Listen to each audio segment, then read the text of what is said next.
Olá, amigos e amigas. Vamos falar um pouquinho sobre a competência leitora no campo da poesia, no campo da linguagem conotativa.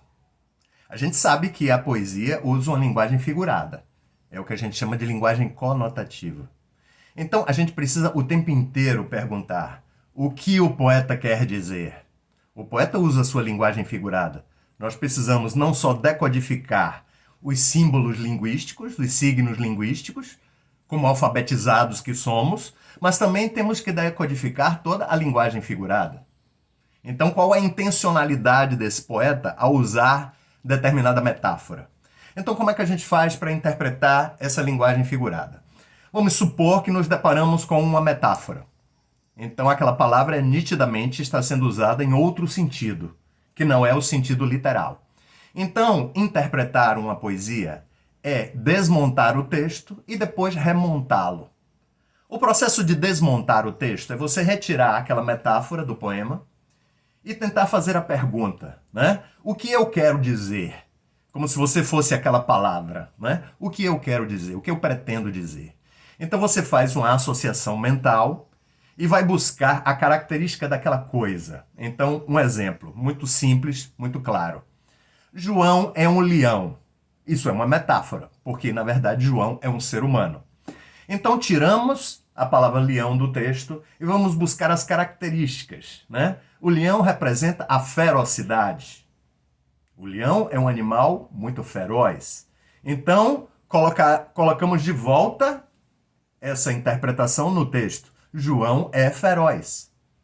Então, a associação mental nos fez entender que leão é uma metáfora, por isso precisamos decifrá-la, e aí vamos buscar as características dessa coisa, ok? Então, se fizermos isso com todas as figuras de linguagem do texto, depois vamos alcançar o verdadeiro sentido daquele texto, né? O que o escritor quis dizer. Então, existe toda uma análise estilística quando vemos um poema, porque o poema não é só conteúdo, o poema tem a forma. De que forma o poeta nos apresenta o texto? O poema tem uma linguagem. De que maneira ele estrutura essa linguagem? Ele usa apenas signos linguísticos? Ele usa também ícones, que são aqueles símbolos que pretendem imitar o formato da coisa? Ele usa efeitos sonoros? Ele vai para o campo da estilística fônica quando usa efeitos sonoros? Ele usa efeitos das palavras? Ele faz jogos verbais, ele usa efeitos das palavras, então ele está na estilística léxica. Ele faz um tipo de construção sintática diferente do normal, ele tem uma insistência em todas as estrofes usar aquela mesma construção sintática, então temos a estilística sintática. Então observe que são várias maneiras de analisar um texto poético. Precisamos observar a forma como ele se apresenta. Sabemos que tem o poema clássico, que cuida da métrica, cuida da rima. Sabemos que tem o poema moderno, que usa versos brancos e livres. Versos livres quando não tem métrica, versos brancos quando não tem rima. Então depois observamos a linguagem que é usada nesse texto. Que nível está essa linguagem? É um nível erudito? É uma linguagem culta? É uma linguagem coloquial? Ali nós temos muitas gírias? Nós temos o falar regional? Nós temos uma linguagem vulgar? Essa linguagem está sendo usada de que maneira? Está sendo usada a ironia? Está sendo usada muita figuração?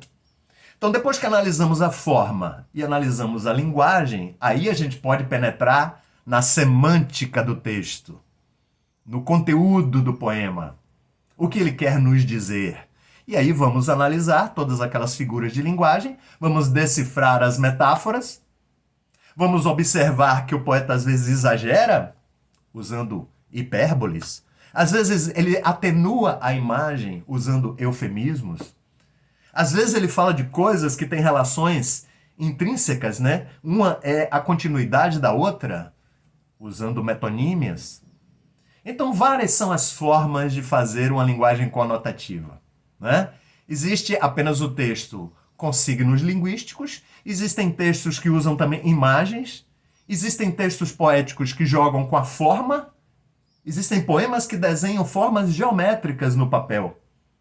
Poetas que se preocupam em estruturar o seu texto na folha em branco de papel de uma maneira criativa. Então, o texto poético não é só conteúdo. O texto poético tem uma forma, tem uma linguagem e tem uma mensagem, tem um conteúdo. E precisamos nos preocupar com todo esse conjunto, se quisermos entender o poema em profundidade. Ok?